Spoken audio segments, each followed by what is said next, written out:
and welcome to Suburban Stone Age. My neighbor has been gracious enough to let me go dumpster diving. So I did it just in the nick of time. They're about to pick it up. I was able to get some great rocks. There's other things here I wish I could use, but I'm out of time and frankly strength. But this is my haul. We did really good. This is going to be used in the dirt fort. In our previous video, we began construction of an earthen building, fondly nicknamed the Dirt Hut. The basic design is to dig a pit into the dirt in our backyard and then cover it with an Adobe dome. We'll be using a child's play dome as the support frame for the Adobe dome. We began by excavating the pit, and now the second step is to start to lay the floor.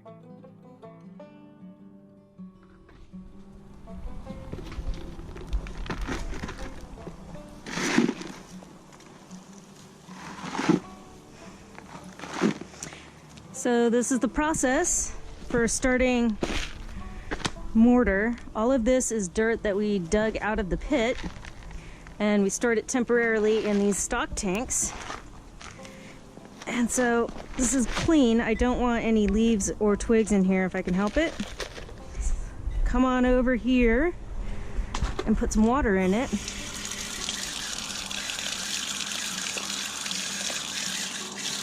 And then as the water's going in, mix it up.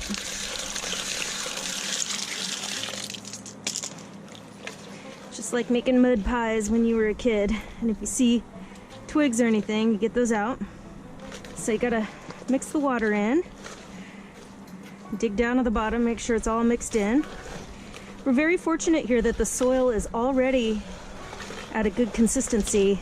I don't have to go through that whole thing where you add sand or any of that stuff. The soil just turns out really well. Just kind of got to eyeball the mixture to get the right moisture level.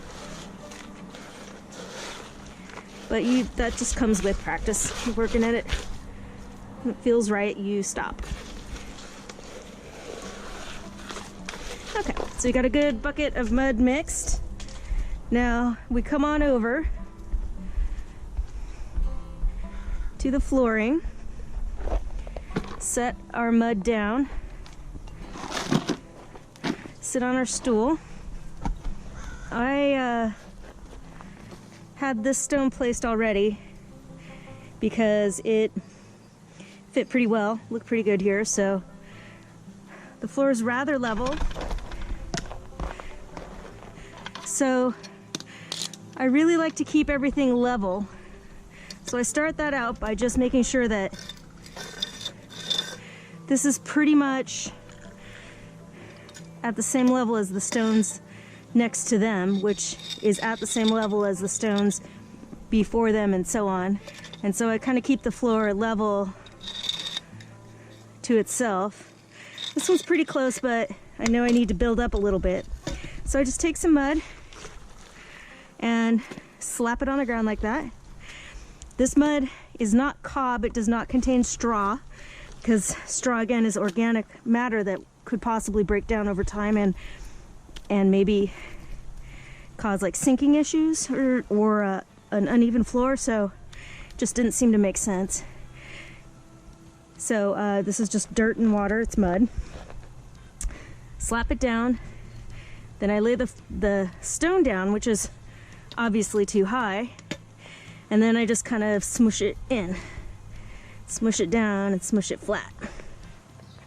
Even the stone down. This is, I think, exactly the same thing you'd be doing for any walkway or path that you would be leveling the stones for.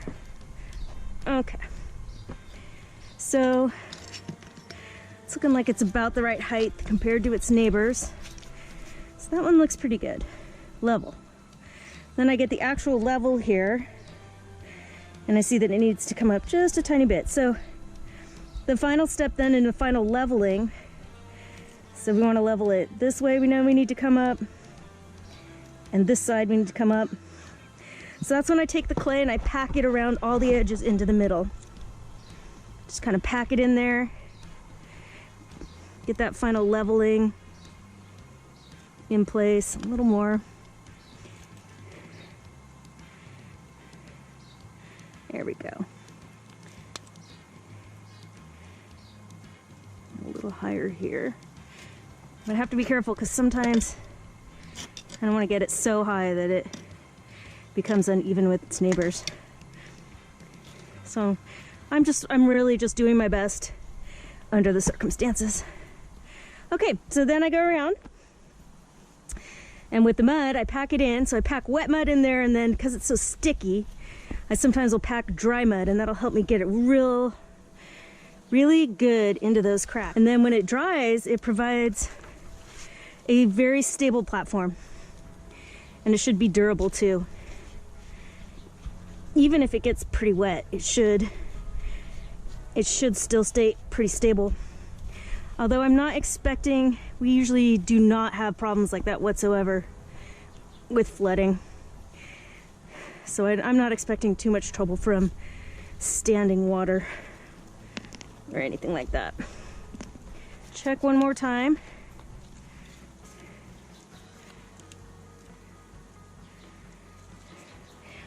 It's not showing level back to front, but I feel like if I lift this up too much, it's not going to be level with the stone for whatever reason. So I might just leave it. What's more important to me is if I step on it and can't tell that I catch a toe.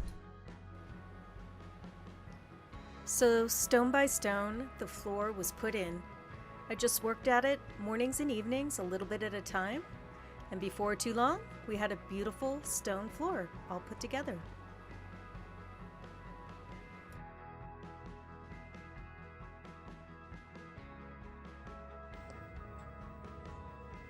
Well, I finished laying the flagstones that I got from the dumpsters, and it turned out pretty cool. The next step here is to put in some larger stones into the cracks, just some, I guess I call it maybe road base, but sorted gravel, and then from there I want to fill in the top layer with sifted sand that I brought home. It's really like a decomposed granite that I brought home from Minnepoy. So that is the next stage to completing the floor. I was really pleased though with how this turned out, and it was so great that all these materials were recycled and free. So very happy. That'll be the top finishing layer here, is this decomposed granite. The idea of this floor is to actually manage moisture, not block it. A lot of the videos that I watched when I was sort of researching how to do this project recommended that you put down a moisture barrier, and that would make a lot of sense in a more damp climate. But in this case, I'm very familiar with how the drainage is in the yard, so I will work to make sure that this doesn't become flooded. But additionally, my idea is that through evaporative cooling during the heat of the summer, I'll be able to wet the floor and in essence have air conditioning through passive airflow and evaporative cooling. So I'll talk more about that as we keep going. But that's the idea of the very porous sandstone, the gravel's in between, and the sand is to actually allow moisture to wick up and out of the floor. So there we have it. This is the complete floor. I wetted it down with a hose just to sort of wash the extra dirt off and to make it look pretty for the picture. But you can see that the flagstones are down and that there is sand in between the cracks, and it's a durable, solid, complete floor. I'm very happy with it. I love it, and I can't wait to work on the next stage. Thanks for watching. If you enjoyed this video, click that subscribe button. Give me a thumbs up if you enjoyed how this video went, and leave me a comment if you have any questions. I'm happy to talk about it. Thanks again. We'll see you soon next time for Laying the Foundation. Bye.